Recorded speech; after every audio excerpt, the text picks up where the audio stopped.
내년 4월 10일 치러지는 총선이 이제 200일도 채 남지 않았습니다.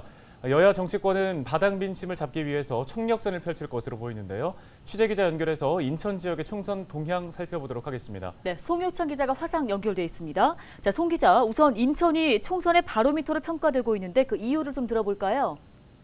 네, 역대 선거 결과를 보면 알 수 있는데요. 지난 2012년 19대 총선을 보면 당시 인천 지역 국회의원 의석수는 12석입니다.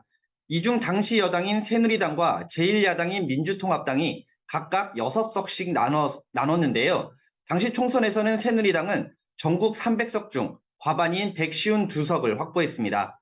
13석으로 늘어난 2016년 20대 총선에서는 여당인 새누리당이 6석, 민주당이 7석으로 비슷했는데 전국 결과도 새누리당이 122석, 민주당이 123석을 차지했습니다. 2020년 21대 총선은 당시 여당인 민주당이 11석, 미래통합당이 2석으로 민주당이 전국 180석을 확보해 압승하기도 했는데요. 결과만 놓고 보자면 인천 판세가 전국 축소판으로 봐도 될 것 같습니다. 네, 그렇다면 인천의 현재 상황도 지금 중요할 것 같은데 어떻습니까? 네, 먼저 인천은 안개 속이라고 표현해도 될 것 같습니다. 이번 선거는 전국 이슈가 인천에 직접적인 영향을 끼쳤기 때문인데요.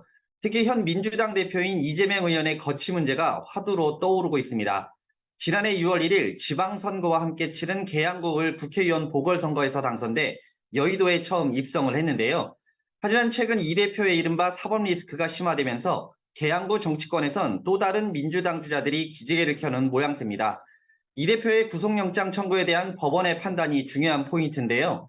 서울중앙지법은 27일 새벽 2시 23분쯤 특정경제범죄 가중처벌법 처벌 등에 관한 법률 위반의 배임과 뇌물, 역의 위증교사와 외국환 거래법 위반 혐의를 받는 이 대표의 구속영장을 기각했습니다.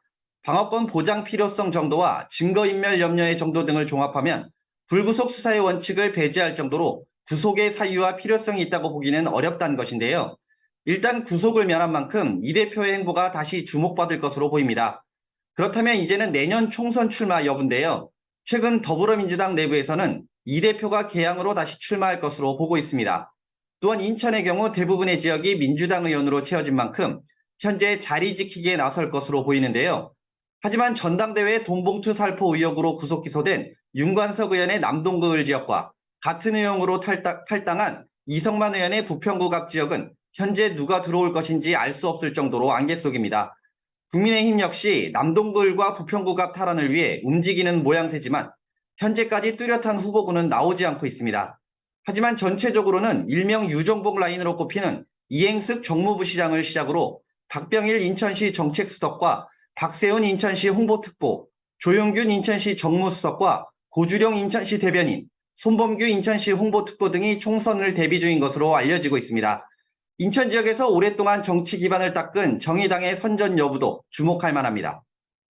예, 그렇다면 내년 총선 출마 후보군의 좀 윤곽은 언제쯤 드러날 걸로 예상할 수 있을까요? 네, 현재까지 추론해 볼 수 있는 정도지만 올해 말이면 대부분의 후보군이 확정될 것으로 보입니다. 민주당은 현역 의원과 출마가 예상되는 전직 단체장들과의 공천 싸움이 걸려 있는 만큼 상당한 진통이 예상되고 있는데요. 반대로 국민의힘 같은 경우는 동구 미추홀구을 지역의 윤상현 의원과 인천시당 위원장인 배준영 의원을 제외한 나머지는 앞서 말씀드린 유정복 라인이 합류가 유력해 보입니다. 하지만 최종 결정까지 남아있는 시점에 중앙당 전략공천 등 변수가 작용할 수 있는 만큼 조금 더 지켜봐야 할 것 같습니다. 네, 알겠습니다. 소식은 여기까지 듣도록 하겠습니다. 보도국 송효창 기자였습니다.